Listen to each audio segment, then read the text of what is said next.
धर्मलाल कौशिक ने प्रदेश की कांग्रेस सरकार को आड़े हाथों लेते हुए कहा कि मुख्यमंत्री और स्वास्थ्य मंत्री के आपसी खींचतान की वजह से प्रदेश में कोरोना का हाहाकार मचा हुआ है। इस मसले पर प्रदेश सरकार पूरी तरह से फेल साबित हुई है। प्रदेश सरकार की गहरी नींद को तोड़ने के लिए आगामी 24 तारीख को भारतीय जनता पार्टी प्रतीकात्मक धरना प्रदर्शन करेगी।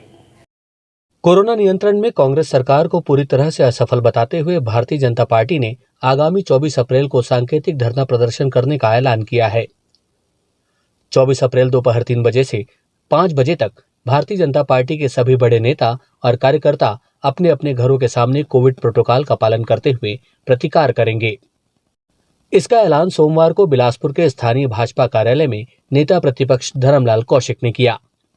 श्री कौशिक ने बताया कि जनसंख्या प्रतिशत के आधार पर छोटा सा राज्य छत्तीसगढ़ संक्रमित होने वाली की सूची में आज देश के पहले स्थान पर है और आंकड़ों के लिहाज से भी यह तीसरे स्थान पर है। ये सरकार टीकाकरण को लेकर के राजनीति की, वास्तविक में टीकाकरण के लक्ष्य को प्राप्त किया जा सकता था, केवल सरकार के हठधर्मिता के कारण में उस लक्ष्य को प्राप्त नहीं किया।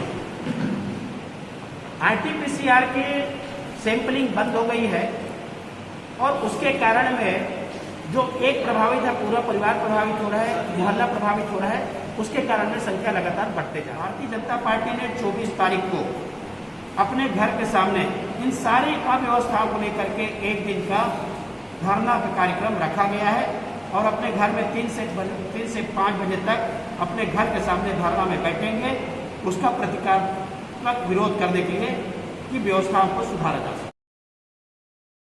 छत्तीसगढ़ ने बस यही उपलब्धि हासिल की है।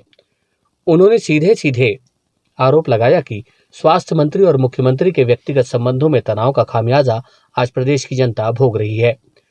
धर्मलाल कौशिक ने पत्रकारों से चर्चा के दौरान कहा कि केंद्र से मिले निर्देशों और सुझावों पर छत्तीसगढ़ में बिल्कुल भी पालन नहीं किया गया। मुख्यमंत्री और स्वास्थ्य मंत्री अलग अलग राग अलापते रहे।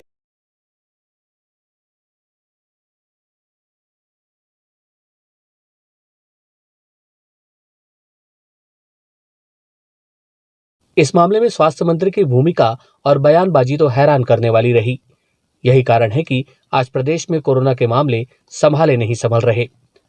अस्पतालों में बेड नहीं है, मर्चुरी में लाश रखने को जगह नहीं है, श्मशान घाट में लाश जलाने की जगह नहीं है और ऐसे में प्रदेश के 13 योद्धा गायब हैं। धर्मलाल कौशिक ने कहा कि छत्तीसगढ़ में टीकाकरण के लक्ष्य को आसानी से हासिल किया जा सकता था, लेकिन टीकाकरण को लेकर प्रदेश में की गई राजनीति और सरकार की हठधर्मिता के कारण आज छत्तीसगढ़ लक्ष्य से कोसों दूर है। यहां आरटीपीसीआर टेस्ट बंद है।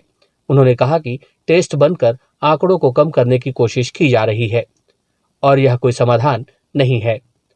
इसे पूरी तरह से सरकार की नाकामी बताते हुए उन्होंने कहा कि वर्तमान में जांच को अधिक से अधिक संख्या में करना चाहिए और इसके लिए अतिरिक्त लैब की आवश्यकता है, लेकिन सरकार ऐसा कुछ भी नहीं कर रही है। उन्होंने शराब के लिए लिए जा रहे टैक्स को कोविड पर खर्च करने की पैरवी की। श्री कौशिक ने आगे कहा कि सरकार के पास पैसों की कोई कमी नहीं है, कमी है तो केवल नीयत की। पत्रकारों को जानकारी देते हुए धर्मलाल कौशिक ने कहा कि इस कठिन घड़ी में भारतीय जनता पार्टी के सभी नेता जन जागरूकता अभियान चला रहे हैं, जिसके तहत आम लोगों को कोविड से बचाव के उपाय बताए जा रहे हैं, जिसमें मास्क पहनने, 2 गज की दूरी, वैक्सीन लगाने की जानकारी दी जा रही है। इतना ही नहीं, भाजपा प्रदेश सरकार की कार्यप्रणाली पर सवाल खड़े करते हुए धर्मलाल कौशिक ने कहा कि इस संकट की घड़ी में भी प्रदेश की कांग्रेस सरकार को राजनीति करने से फुर्सत नहीं है और उसने प्रदेश को पर्यटन केंद्र बना रखा है। असम चुनाव के मद्देनजर जिस तरह से बोडो प्रत्याशी को चित्रकूट में कॉटेज में रखकर शराब पिलाई गई, उसका जिक्र करते हुए उन्होंने सरकार की कड़ी निंदा की। श्री कौशिक ने यह भी आरोप लगाया कि राजनीतिक द्वेष के चलते कांग्रेस सरकार ने भाजपा सरकार द्वारा जारी स्मार्ट कार्ड और आयुष्मान योजना को बंद कर दिया है। इसके स्थान पर कहने को तो खूब चंद बघेल योजना लागू किया गया है, लेकिन अस्पतालों में इसका कहीं अता पता नहीं है और इसलिए लोग दर दर भटक रहे हैं।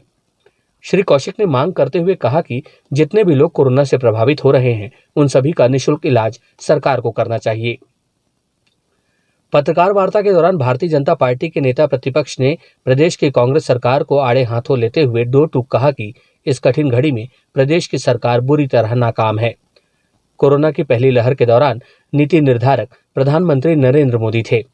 इस कारण से देश संभल गया था, लेकिन दूसरी लहर में जिम्मेदारी मुख्यमंत्रियों को दी गई है, जिस कारण से सब कुछ बंटाधार हो चुका है और अधिकतर गैर भाजपा शासित राज्यों में स्थिति बेहद खराब है। इसमें से सर्वाधिक बुरी स्थिति छत्तीसगढ़ की है।